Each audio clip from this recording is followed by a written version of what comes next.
Hello friends, एक बार फिर से स्वागत है आपका हमारे यूट्यूब चैनल शिखर स्टडी पॉइंट पर। दोस्तों आज के इस वीडियो में बात करने वाले हैं 30 महत्वपूर्ण क्वेश्चनों की, जिसमें कि दोस्तों सबसे ज़्यादा जो प्रश्न होंगे लगभग के 17-18 प्रश्न वो होंगे उत्तराखंड के।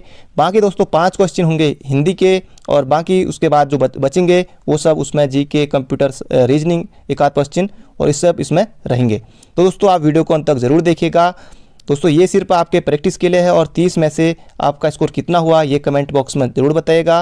दोस्तों ये जो स्क्रीन पर क्वेश्चन है इसका सही जवाब आपको कमेंट बॉक्स में देना है।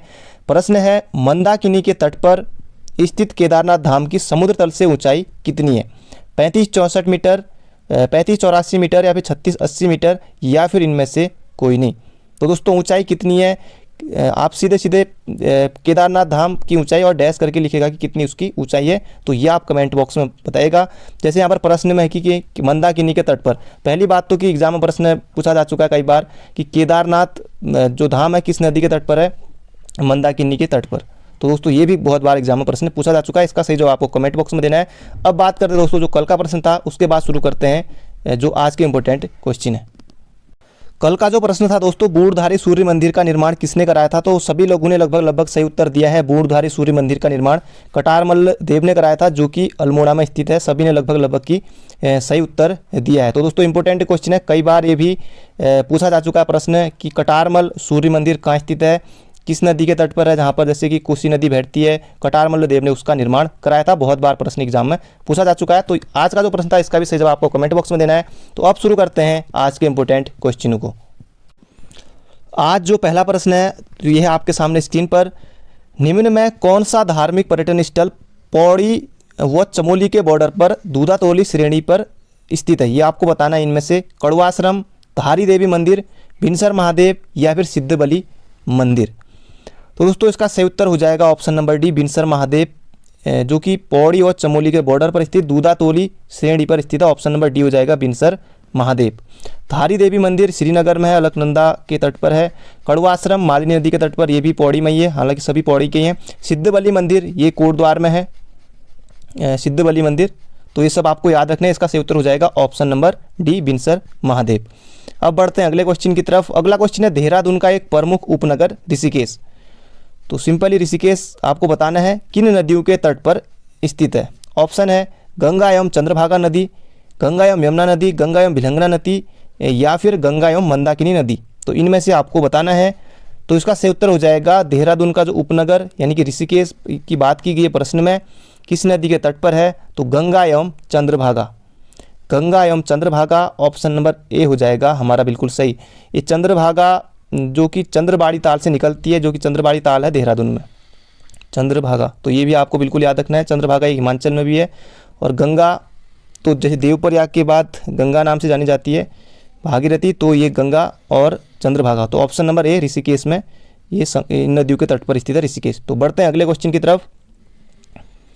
अगला क्वेश्चन है, यहाँ पर सुमेलित करना है सूची 1 को सूची 2। एक तरफ पर्यटन स्थल और एक तरफ विशेषता दी हुई है।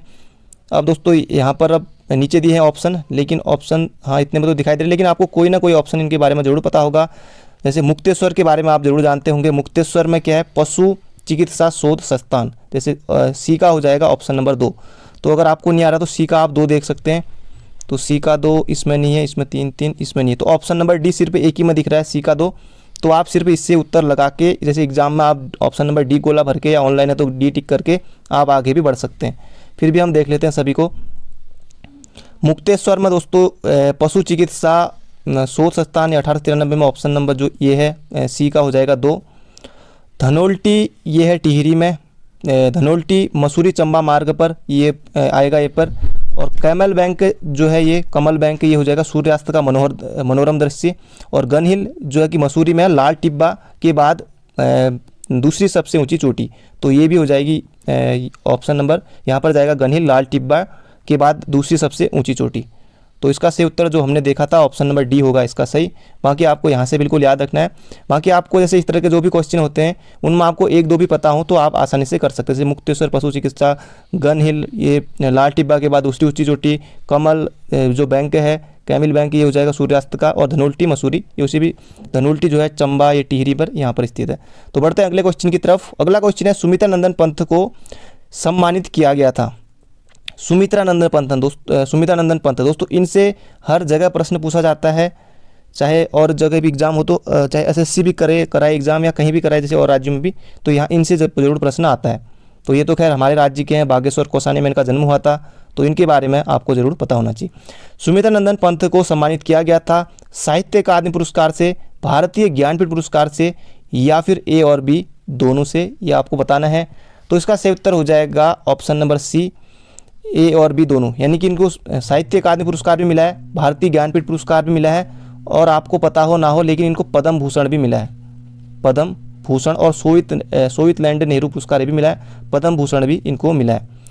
तो दोस्तों पद्म भूषण कब मिला है, सबसे पहले ये आपको बताता हूँ। पद्म भूषण मिला है इनको 1961 में, पद्म भूषण मिला है 1961 में। साहित्य अकादमी मिला है उससे 1 साल पहले, यानी कि 1960 में। ये ज्ञानपीठ जो चिदम्बरा के लिए 1968 में, खैर ये तो लगभग सभी के मुँह पर होगा, ज्ञानपीठ 1968 में चिदम्बरा के लिए हिंदी का प्रथम इनको दिया गया था। साहित्य अकादमी 1960 में किस रचना के लिए, तो कला और बूढ़ा चाँद रचना के लिए, कला और बूढ़ा चाँद रचना के लिए। तो इंपॉर्टेंट क्वेश्चन है, सीधे सीधे बन सकता है प्रश्न। सुमित्रा नंदन पंत को उनकी किस रचना के लिए साहित्य अकादमी पुरस्कार से सम्मानित किया गया था, तब आप बताएंगे कला और बूढ़ा चाँद। चिदम्बरा के लिए तो न जाने कितनी बार और कितने राज्यों के पेपरों में, कितने एग्जामों में प्रश्न बन चुका होगा। अगला क्वेश्चन है, प्रसिद्ध सदैई रचना किस लेखक की कृति है। जो हाल ही का एग्जाम, यानी कि जो 1-2 पेपर, कुछ पेपर पहले जो इसका एग्जाम हुआ था, लगभग की 2019 में दिसंबर की बात है, तब एक एग्जाम पूछा गया था। सदैई रचना किस लेखक की कृति है, श्री चंद्रमोहन रतूड़ी, भवानी दत्त थपलियाल, विद्यासागर नौटियाल, या फिर तारादत्त गैरोला। तो इसका सही उत्तर हो जाएगा सदैई रचना किस लेखक की कृति है, तो Taradatt Gairola, option number B हो जाएगा हमारा बिल्कुल सही। विद्यासागर नौटियाल को कहा जाता है पहाड़ का प्रेमचंद्र, पहाड़ का प्रेमचंद्र कहा जाता है विद्यासागर नौटियाल को, ये भी बन सकता है तारादत्त गैरोला। तो ऑप्शन नंबर जो बी है ये बिल्कुल याद रखिएगा। गढ़वाल यूनियन की स्थापना इनके द्वारा की गई थी, गढ़वाल हितकारिणी सभा, जो कि 1901 में हुई थी। तो तारादत्त गैरोला याद रखिए। सदैई रचना ये भी आपको परीक्षावाणी में आसानी से मिल जाएगी। सिर्फ एक रचना उठाई है आयोग ने और सिर्फ पूछ लिया कि किसकी रचना है, किसकी कृति है। बढ़ते हैं अगले क्वेश्चन की तरफ। अगला क्वेश्चन है, निम्नलिखित विकल्पों में से बगड़वाल नृत्य किया जाता है। बगड़वाल नृत्य कहाँ किया जाता है, ये घाटियाँ दी हुई हैं एक तरह से, नीति घाटी, माड़ा घाटी, पश्चिमी दून घाटी, या फिर गुंजी घाटी। तो दोस्तों ये जो किया जाता है बगड़वाल नृत्य, इसका सही उत्तर हो जाएगा नीति घाटी, जो कि है चमोली में, तो ऑप्शन नंबर ए हो जाएगा हमारा बिल्कुल सही। माड़ा भी चमोली में, पश्चिमी दून घाटी तो दून का इलाका, गुंजी, लिपुलेख, गुंजी, दारमा, ये सब कहाँ, पिथौरागढ़ में। तो इसका सही उत्तर हो जाएगा बगड़वाल नृत्य, नीति घाटी, ऑप्शन नंबर ए हो जाएगा हमारा बिल्कुल सही। बढ़ते हैं अगले क्वेश्चन की तरफ। अगला क्वेश्चन है, निम्न में से सत्य कथन चुनना है आपको। यहाँ पर निम्न में से सत्य कथन चुनना है आपको। मोस्टा रिंगाल से बनाया जाता है, देहरादून को ताम्र नगरी कहा जाता है, कालीन उद्योग विशेष रूप से पिथौरागढ़ एवं चमोली जिलों में प्रसिद्ध है। अब कूट दिए हुए ए और 2 सही है, 2 और 3 सही है, 1 और 3 सही है, या फिर इनमें से कोई नहीं। अब दोस्तों क्वेश्चन कुछ भी नहीं है, आप बिल्कुल आसानी से इसका सही उत्तर कर सकते हैं। पिछली वीडियो में भी इससे संबंधित क्वेश्चन आया था, मोस्टा रिंगाल से बनाया जाता है, बिल्कुल सही है, ऑप्शन नंबर ए। इसका वैज्ञानिक नाम किमोना बम्बोसा फाल्काटा, ये इसका वैज्ञानिक नाम है, ये भी बताया था मैंने पिछली एक वीडियो में, और ये तो बिल्कुल सही है पहला ऑप्शन रिंगाल वाला। देहरादून को ताम्र नगरी न करके दोस्तों, देहरादून ना होकर यहाँ पर ताम्र नगरी करेंगे हम, अल्मोड़ा को ताम्र नगरी कहा जाता है, अब तो हो जाएगा हमारा बिल्कुल सही। कई बार ये भी एग्जाम में प्रश्न बन चुका है कि ताम्र नगरी के रूप में किसे जाना जाता है कि जनपद को, पिछले पेपरों में ये भी प्रश्न पूछा जा चुका है, अब हो जाएगा हमारा सही। लेकिन हम ऑप्शन के हिसाब से करेंगे, पहला ऑप्शन भी सही है। और कालीन उद्योग के लिए विशेष रूप से पिथौरागढ़ एवं चमोली, तो बहुत से लोगों को पिथौरागढ़ तो पता है लेकिन चमोली भी साथ में है, तो चमोली भी करेंगे, तो ऑप्शन नंबर सी हो जाएगा हमारा बिल्कुल सही। ए और सी बिल्कुल सही है। देहरादून को ताम्र नगरी नगर करके ताम्र नगरी कहते हैं अल्मोड़ा को, तो ये भी एक इंपॉर्टेंट क्वेश्चन है, सीधे सीधे एग्जाम में प्रश्न पूछ लिया गया था। बढ़ते हैं अगले क्वेश्चन की तरफ। अगला क्वेश्चन है, सूची 1 को सूची 2 से फिर मिलान करना है, मेला और स्थान। दोस्तों इस तरह के क्वेश्चन लगभग जो ग्रेजुएशन लेवल का एग्जाम है या फिर कांस्टेबल लेवल जैसे उत्तराखंड पुलिस है, तो यहाँ भी निश्चित रूप से 2-4 प्रश्न तो बन सकते हैं। बाकी जो ऐसे बड़े एग्जाम है जो जैसे एसआई है, बीडीओ, बीपीडीओ, पटवारी, इनमें तो निश्चित रूप से मानिए कि 8-10 क्वेश्चन, और जीके में भी मिलाने के लिए इस तरह से जरूर पूछे ही जाएंगे। पहला मेला जो यहाँ पर दिया बिस्सू मेला, तो बिस्सू मेला दोस्तों कोई ना कोई ऑप्शन से आपको जरूर पता होंगे, लेकिन छोड़िए यहीं से बताता हूँ आपको। बिस्सू मेला जो है ऑप्शन पर जाम के option number C, Chakrata, Bissu Mela, Chakrata. और हट कालिका मेला ये हो जाएगा पिथौरागढ़ में। रानीबाग मेला नैनीताल, रानीबाग मेला चंद्रबदनी मेला टिहरी। तो चंद्रबदनी मेला टिहरी, तो दोस्तों ये किसी न किसी ऑप्शन में आपको मिल जाएगा। बढ़ते हैं अगले क्वेश्चन की तरफ। बाकी आपको यही याद रखना पड़ता है कि कौन सा मेला कहाँ है, बाकी जो ऑप्शन है ये तो आपको एग्जाम में गोला भरना रहता है। तो बढ़ते हैं अगले क्वेश्चन की तरफ। अगला क्वेश्चन है दोस्तों, अभी तक आपने वीडियो को लाइक नहीं किया तो एक लाइक जरूर कर दीजिए, और जाते जाते दोस्तों वीडियो को शेयर भी जरूर करेगा और वीडियो को अंत तक जरूर देखिएगा। उसके बाद बताइएगा कि आपका स्कोर कितना रहा, ये सीरीज हेल्पफुल है या नहीं, इस बारे में भी जरूर बताइएगा। अगला क्वेश्चन है, उत्तराखंड में केंद्र सरकार की समेकित बाल विकास कार्यक्रम किस वर्ष प्रारंभ किया गया था? उत्तराखंड में जो केंद्र सरकार की योजना है समेकित बाल विकास कार्यक्रम, वो किस वर्ष प्रारंभ किया गया था? 1973 में, 1978 में, 1975 में, 1980 में। तो इसका सही उत्तर हो जाएगा 1980 में। ऑप्शन नंबर बी हो जाएगा हमारा बिल्कुल सही। तो ऑप्शन नंबर बी हो जाएगा हमारा बिल्कुल सही, 1975 में। सीधे सीधे एग्जाम में प्रश्न बन सकता है दोस्तों, किसी न किसी एग्जाम में जरूर बनेगा प्रश्न। योजनाएं जरूर आएंगी जो आने वाले एग्जाम है, करंट अफेयर में भी जैसे जो भी योजनाएं चली रहती हैं, यहाँ से निश्चित रूप से क्वेश्चन जरूर आएगा। अगला क्वेश्चन फिर योजना से है, राष्ट्रीय ग्रामीण स्वास्थ्य मिशन। अब दोस्तों ये भी कई बार राष्ट्रीय ग्रामीण स्वास्थ्य मिशन ये कब आया? तो ये भी दोस्तों अप्रैल 2005 में आया था। ये भी कई बार प्रश्न सीधे सीधे बन चुका है, एक प्रश्न आपका यहीं से बन गया। और राष्ट्रीय ग्रामीण स्वास्थ्य मिशन के घटक के रूप में जननी सुरक्षा योजना की शुरुआत किस वर्ष की गई थी, ये आपको यहाँ पर बताना है। अप्रैल 2005 में, फरवरी 2005 में, अक्टूबर 2009 में, या फिर मार्च 2007 में। तो इसका सही उत्तर हो जाएगा जननी सुरक्षा योजना, जो कि राष्ट्रीय ग्रामीण स्वास्थ्य मिशन के घटक के रूप में, यानी कि इसके तहत जो शुरू की गई थी, इसका शुरुआत हुई थी अप्रैल 2005 में। तो ऑप्शन नंबर ए हो जाएगा हमारा बिल्कुल सही, अप्रैल 2005 में इसकी शुरुआत हुई थी। पहले क्या था कि जो गर्भवती महिलाएं उनको 1400 रुपये दिया जाता था, और 2017 के बाद से ये जो राशि बढ़ाकर है ये 6000 रुपये इसमें कर दी गई है। तो बढ़ते हैं अगले क्वेश्चन की तरफ। और इसमें जो ऐसा है कि जैसे कि आपके आसपास जो बच्चे होते होंगे या उनके बारे में, जैसे कि जो खुशियों की सवारी है, ये सब इसमें जो घर छोड़ते हैं इस तरह का कुछ इसमें होता है। तो बढ़ते हैं अगले क्वेश्चन की तरफ। अगला क्वेश्चन है, तिरुमल चंद द्वारा निर्मित मंदिर जो कि आज भारतीय पुरातत्व सर्वेक्षण संस्थान द्वारा संरक्षित है, वो कहाँ है? मोड़कासूरी मंदिर, बागेश्वर का मंदिर, जागेश्वर का मंदिर, या फिर इनमें से कोई नहीं। तो इसका सही उत्तर हो जाएगा ऑप्शन नंबर बी, जागेश्वर का मंदिर। तिरुमल चंद की यहाँ मूर्ति है और भारतीय पुरातत्व विभाग के संरक्षण में सुरक्षित है। Option number B. Tirumal Chand गद्दी पर कब बैठा था? तो तिरुमल चंद गद्दी पर था बाज बहादुर चंद से पहले, यानी कि 1625 से बैठा था 1638 तक, क्योंकि बाज बहादुर चंद आ जाता 1638 के बाद, तो उससे पहले ये बैठा था। बढ़ते हैं अगले क्वेश्चन की तरफ। अगला क्वेश्चन है दोस्तों, अब ये कंप्यूटर का है और इसके बाद भी अंत में आएंगे, अभी लगभग की 7-8 प्रश्न उत्तराखंड के आते रहेंगे आगे को। अगला क्वेश्चन है, MS वर्ड डॉक्यूमेंट में शब्दों के नीचे लाल रंग की लहर दिखाती है, वर्तनी में त्रुटि, व्याकरण में त्रुटि, एड्रेस ब्लॉक में त्रुटि, मुद्रण में त्रुटि। अब दोस्तों जब आप कुछ भी कंप्यूटर टाइप करते हैं, माना जब टाइपिंग करते तो नीचे से अगर आपने गलत लिख दिया तो वहाँ पर नीचे से इस तरह की लाल लाल रेखा आ जाती होगी, आपने ध्यान किया होगा इस तरह की, जैसे मैंने यहाँ पर बनाई, तो क्या होती है कि वर्तनित में त्रुटि। तो ऑप्शन नंबर ए हो जाएगा बिल्कुल सही। अगर आपने नहीं भी पढ़ा था तब भी आपने इसका सही उत्तर अनुमान से दे दिया होगा। अगला क्वेश्चन है, poverty and unbritish rule in India नामक पुस्तक के लेखक कौन है? बहुत बार एग्जाम में प्रश्न बन चुका है, इंपॉर्टेंट है, 1 नंबर अगर आपको आता है तो सभी को इसमें मिल जाएगा। PC महालनोबिस, JA सुम्पीटर, दादा भाई नौरोजी, या फिर गोपाल कृष्ण गोखले। तो आपने बिल्कुल सही सोचा है, option number C, poverty and unbritish rule in India, Dadabhai Naoroji. इनमें इन्होंने जो धन शासन सिद्धांत था उसमें दिया था, और दादा भाई नौरोजी को grand old man of India भी कहा जाता है।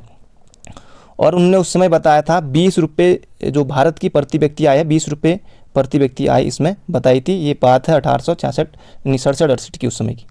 तो इसका सही उत्तर हो जाएगा ऑप्शन नंबर सी, दादा भाई नौरोजी, ऑप्शन नंबर सी। बढ़ते हैं अगले क्वेश्चन की तरफ। गोपाल कृष्ण गोखले गांधी जी के गुरु थे। बढ़ते हैं अगले क्वेश्चन की तरफ। अगला क्वेश्चन है, वायुमंडल की किस परत में समस्त मौसमी घटनाएं होती है? बहुत ज़्यादा इंपॉर्टेंट क्वेश्चन, सीधे सीधे आपको किसी न किसी एग्जाम में निश्चित रूप से देखने को मिल ही जाएगा ये प्रश्न। क्षोभ मंडल, समताप मंडल, आयन मंडल, या फिर ओजोन मंडल। तो वायुमंडल की दोस्तों जो समस्त मौसमी घटनाएं होती है क्षोभ मंडल में होती है। ऑप्शन नंबर ए हो जाएगा हमारा बिल्कुल सही। सीधे सीधे आपको ये एग्जाम में देखने को मिलेगा। समताप मंडल से भी कई बार प्रश्न बना है। ओजोन किस मंडल में पाई जाती है ओजोन परत? तो समताप मंडल में। सीधे सीधे कई बार एग्जाम में बना है प्रश्न, तो ओजोन आपको बिल्कुल याद रखना है। और यहाँ जो हवाई जहाज होते हैं वो भी समताप मंडल में ही रहते हैं, उड़ते हैं। आयन मंडल की बात करें तो आयन मंडल में विद्युत चुम्बकीय कण ये सब यहाँ पाए जाते हैं। तो ये आपको बिल्कुल याद रखना है। यहाँ पर प्रश्न था वायुमंडल की मौसमी घटनाएं होती हैं तो छोप मंडल ए में है, तो ऑप्शन नंबर ए हो जाएगा हमारा बिल्कुल सही। अगला क्वेश्चन है दोस्तों, ये एक रीजनिंग का क्वेश्चन है और बिल्कुल आसान सा है और लगभग रीजनिंग के 10 क्वेश्चन, जैसे 100 क्वेश्चन का पेपर होता है तो 10, 8 या फिर इतने तक लगभग पूछे जाते हैं रीजनिंग भी। तो यहाँ भी आपको लगभग 10 में से 9 या फिर 10 ला सके तो बहुत अच्छी बात है, पर 9, 8 से ऊपर तो आपको ज़रूर रीजनिंग में लाना चाहिए, तभी आपका जो फाइनल जब नाम आता है तो उसमें आपको बहुत ज़्यादा आपका नाम आने में, क्योंकि अगर आप रीजनिंग में अच्छा कर लेते हैं, हिंदी, उत्तराखंड, ये सब, बाकी जीके में भी आपको स्कोर करना ही पड़ेगा, ऐसा नहीं है कि किसी चीज़ को आप कम करेंगे। 4, 6, 12, 14, 28, 30। अब दोस्तों हो क्या रहा है, बिल्कुल इसे आप बिना पेन चलाए भी इसको कर सकते हैं। 4, 2, 6, 4 में 2 जोड़ा हमने 6 और 6 में 2 का गुणा किया 12, 12 में 2 जोड़ दिया तो 14 और 14 दूनी 28 होता है, 28 में 2 जोड़ा तो 30 और 30 दूना फिर तो 60 हो जाएगा। ये बिल्कुल आसान है, बिना पेन चलाए दोस्तों ये आपने भी सॉल्व कर लिया होगा, क्योंकि ज़्यादा कुछ है नहीं। एक बार +2 जुड़ रहा है और एक बार प्लस जो है एक बार 2 का गुणा हो रहा है, एक बार 2 जुड़ रहा है, तो इसमें आएगा 60, ऑप्शन नंबर डी हो जाएगा हमारा बिल्कुल सही। अगला क्वेश्चन है, भारत की जलवायु मोटे तौर पर है। अब किसी बार इस तरह से प्रश्न आता है, भारत की जलवायु मोटे तौर पर है, भारत की जलवायु आमतौर पर है, कुछ भी मतलब इस तरह के प्रश्न सामान्यतः भारत की जलवायु किस प्रकार की है, उष्णकटिबंधीय मानसून, उपोष्णकटिबंधीय शुष्क या फिर उपरोक्त में से कोई नहीं। तो दोस्तों इसका सही उत्तर हो जाएगा भारत की जलवायु जो मोटे तौर पर हम कहेंगे आमतौर ये उष्णकटिबंधीय मानसून, तो ऑप्शन नंबर ए हो जाएगा हमारा बिल्कुल सही। बढ़ते हैं अगले क्वेश्चन की तरफ। अगला क्वेश्चन दोस्तों हिंदी आपके सामने है और हिंदी में भी 20 नंबर की हिंदी आती है। कांस्टेबल में जाएंगे उत्तराखंड पुलिस की 30 क्वेश्चन, ऐसा ही दरोगा में 100 क्वेश्चन। अब यहाँ तो पूरा 100 का ही आपका रहना है। निम्न में से कौन सा संयुक्त स्वर नहीं है, ए, आई, ओ, उ। तो इनमें से दोस्तों ये ओ भी है, आई भी है, ए भी है, तो इसमें से जो नहीं है वो हो जाएगा उ। उ नहीं है, तो ऑप्शन नंबर सी हो जाएगा हमारा बिल्कुल सही। संयुक्त स्वर यानी कि जो 2 स्वरों को मिलकर बनते हैं उन्हें कहते हैं संयुक्त स्वर। तो बढ़ते हैं अगले क्वेश्चन की तरफ। अगला क्वेश्चन है, अविकारी शब्द क्या होता है, संज्ञा, अव्यय और सर्वनाम विशेषण। तो अविकारी दोस्तों, अविकारी इनमें से हो जाएगा अव्यय, अविकारी अव्यय, ऑप्शन नंबर सी। संज्ञा, सर्वनाम, विशेषण, क्रिया, ये सब होते हैं विकारी, ये सब होते हैं विकारी, अव्यय हो जाएगा अविकारी। तो ऑप्शन नंबर जो सी है ये हो जाएगा हमारा बिल्कुल सही। अब दोस्तों ये जो प्रश्न है यहाँ पर ये बहुत ज़्यादा इंपॉर्टेंट है, ये बड़े बड़े एग्जामों में प्रश्न बन चुका है। हुए अविकारी शब्द जो 2 शब्दों, वाक्यों अथवा वाक्य खंडों को जोड़ते हैं कहलाते हैं संबंध बोधक शब्द, क्रिया विशेषण शब्द, विस्मयादि बोधक शब्द या फिर समुच्चय बोधक शब्द। तो दोस्तों इसका सही उत्तर हो जाएगा समुच्चय बोधक शब्द। हुए अविकारी शब्द जो 2 शब्दों, वाक्यों अथवा वाक्य खंडों को जोड़ते हैं समुच्चय बोधक शब्द कहलाते हैं। इंपॉर्टेंट क्वेश्चन है। जैसे एक पिछले एग्जाम में प्रश्न बना था कि समुच्चय बोधक, जैसे तो जहाँ पर आए, जैसे बीच में तो तक, इस तरह के जो आए, जैसे एक उदाहरण मैं आपको देता हूँ। पिछली बार पूछा गया था हाईकोर्ट कलर के एग्जाम में, वे रिश्ता बनाते थे तो तोड़ते नहीं थे, इसमें तो क्या है, तो क्या है। इसी तरह से ऑप्शन बने थे संबंध बोधक शब्द, क्रिया विशेषण, अव्यय, इस तरह से समुच्चय बोधक, इस तरह से यही ऑप्शन थे, इस तरह के थे। तो इसमें तो क्या हो जाएगा समुच्चय बोधक शब्द। तो इस तरह से ये प्रश्न बना था कि वे रिश्ता बनाते थे तो तोड़ते नहीं थे, इस तरह से एग्जाम में प्रश्न बना था। अगला है, अंक शब्द का समानार्थी शब्द नहीं है, पूछा नहीं है, बाकी 3 होंगे और 1 नहीं होगा।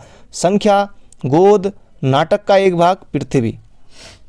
तो अंक दोस्तों नाटक का भाग है, जिन्होंने ये डी गलत किया था उनका तो 1 नंबर वैसे कट गया। गोद है, जैसे अंक साइन नहीं आता, गोद में सोने वाली स्त्री, एक वाक्यांश के लिए एक शब्द, इस तरह का भी आपको देखने को मिल जाएगा। गोद भी है, अंक भी है, नाटक का एक भाग, संख्या तो खैर अंक खुद ही होगा, तो पृथ्वी नहीं होगा। तो ऑप्शन नंबर सी हो जाएगा हमारा बिल्कुल सही, ऑप्शन नंबर सी।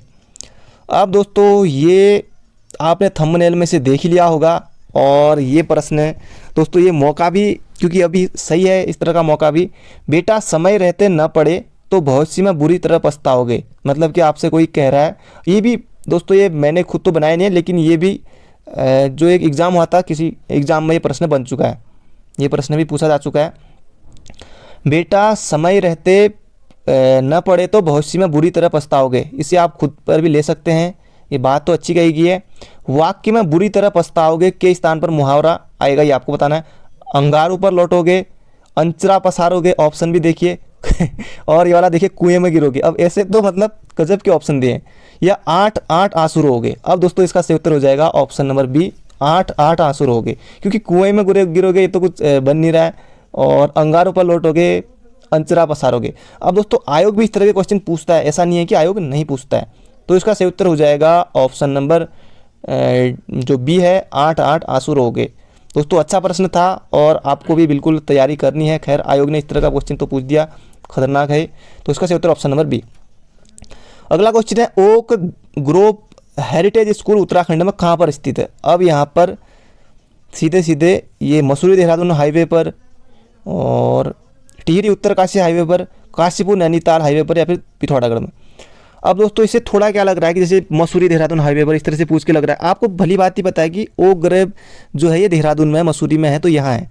जैसे ये टिहरी उत्तरकाशी, पिथौरागढ़, काशीपुर नैनीताल, तो ये अलग अलग है सब जगह।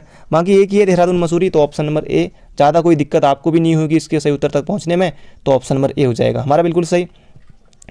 अगला क्वेश्चन है, जो अपने पद से हटाया गया हो के लिए उपयुक्त शब्द होगा। इंपॉर्टेंट क्वेश्चन है, सीधे सीधे एग्जाम प्रश्न बनता है। पदभ्रष्ट, पदानुत, पदाउन्नत या फिर पदच्युत। जिन्होंने ऑप्शन नंबर सी किया है बिल्कुल गलत है, इसका सही उत्तर होगा पदच्युत। जो अपने पद से हटाया गया उसे कहते हैं पदच्युत। ऑप्शन नंबर सी हो जाएगा हमारा बिल्कुल सही। तो बढ़ते हैं दोस्तों अगले क्वेश्चन की तरफ। बस कुछ क्वेश्चन और बचे हैं और वीडियो को अंत तक जरूर देखेगा। अभी तक आपने लाइक नहीं किया तो एक लाइक जरूर कर दीजिए। अगला क्वेश्चन है, बुक्सा टाइगर प्रोजेक्ट भारत के किस प्रदेश से संबंधित है। मध्य प्रदेश, राजस्थान, पश्चिम बंगाल। तो बुक्सा दोस्तों जो टाइगर प्रोजेक्ट है पश्चिम बंगाल में है, बिल्कुल आपको याद रखना। बुक्सा है सुंदरबन, तो भी ये सुंदरबन डेल्टा तो आपको पता ही होगा, सुंदरबन भी और पश्चिम बंगाल में, और बुक्सा भी ये पश्चिम बंगाल में है। राजस्थान की बात करें तो राजस्थान में जैसे रणथंभौर है, ससारिका है, ये राजस्थान में। मध्य प्रदेश को टाइगर स्टेट कहा जाता है। पहला प्रश्न तो ये बन गया कि टाइगर स्टेट किस राज्य को कहा जाता है। ऑप्शन इस तरह के मिलेंगे आपको, पश्चिम बंगाल, उत्तराखंड, मध्य प्रदेश, इस तरह से ऑप्शन मिलेंगे। तब आप बताएंगे टाइगर स्टेट मध्य प्रदेश को कहा जाता है। और मध्य प्रदेश में बात करें जैसे कान्हा है और पंचमढ़ी है, बांधवगढ़ है और पेंच है, ये सब मध्य प्रदेश में। तो इसका सही उत्तर हो जाएगा Buxa tiger reserve, Buxa tiger project Bharat के पश्चिम बंगाल में। अगला क्वेश्चन है, वर्तमान में उत्तराखंड के माननीय उच्च न्यायालय के मुख्य न्यायाधीश कौन है। तो वर्तमान में मुख्य न्यायाधीश कौन है। जस्टिस तरुण अग्रवाल, जस्टिस के.एम. जोसेफ, ए देसाई, या उपरोक्त में से कोई नहीं। तो इसका सही उत्तर हो जाएगा ए देसाई नहीं है, ये तो दोस्तों प्रथम है। सीधे सीधे एक बार नहीं 10 बार पूछा जा चुका है प्रश्न, प्रथम ये है। और वर्तमान में राघवेंद्र सिंह चौहान। तो ऑप्शन नंबर डी हो जाएगा हमारा बिल्कुल सही, आर.एस. चौहान। पढ़ते हैं अगले क्वेश्चन की तरफ। अगला क्वेश्चन है, विक्टोरिया क्रॉस पुरस्कार वर्ष 1914 में किसे प्राप्त हुआ था। बी.सी. जोशी, उपरोक्त में से कोई नहीं, दरबान सिंह नेगी, गोविंद वल्लभ पंत। अब दोस्तों विक्टोरिया क्रॉस ये सेना में दिया जाता है, गोविंद वल्लभ पंत तो आपने वैसे हटा दिया। इसका सही उत्तर हो जाएगा दरबान सिंह नेगी। इनको बी.सी. साहब भी कहा जाता था। दरबान सिंह नेगी 1914 में, और गब्बर सिंह नेगी, आप लोग गब्बर भी बोलते होंगे, गब्बर सिंह नेगी नहीं, गब्बर है, गब्बर सिंह नेगी, तो उनको दिया गया था 15 में, और दरबान सिंह नेगी को दिया गया था 1914 में। तो बढ़ते हैं अगले क्वेश्चन की तरफ। अगला क्वेश्चन है, सुएज नहर जोड़ती है, ये आपको बताना है। सुएज नहर जोड़ती है भूमध्य सागर और फारस की खाड़ी को, कृष्ण सागर और कैस्पियन सागर को, भूमध्य सागर और लाल सागर को, कैस्पियन सागर और लाल सागर को। इसी तरह से दोस्तों ऑप्शन बना था एग्जाम में भी, सुएज नहर जोड़ती है भूमध्य सागर और लाल सागर को। ऑप्शन नंबर सी हो जाएगा हमारा बिल्कुल सही।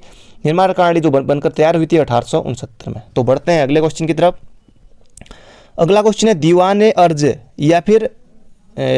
अर्ज या सैनिक कार्य विभाग की स्थापना किसके द्वारा की गई थी। इल्तुतमिश, अलाउद्दीन खिलजी, बलबन, मोहम्मद बिन तुगलक, MBD।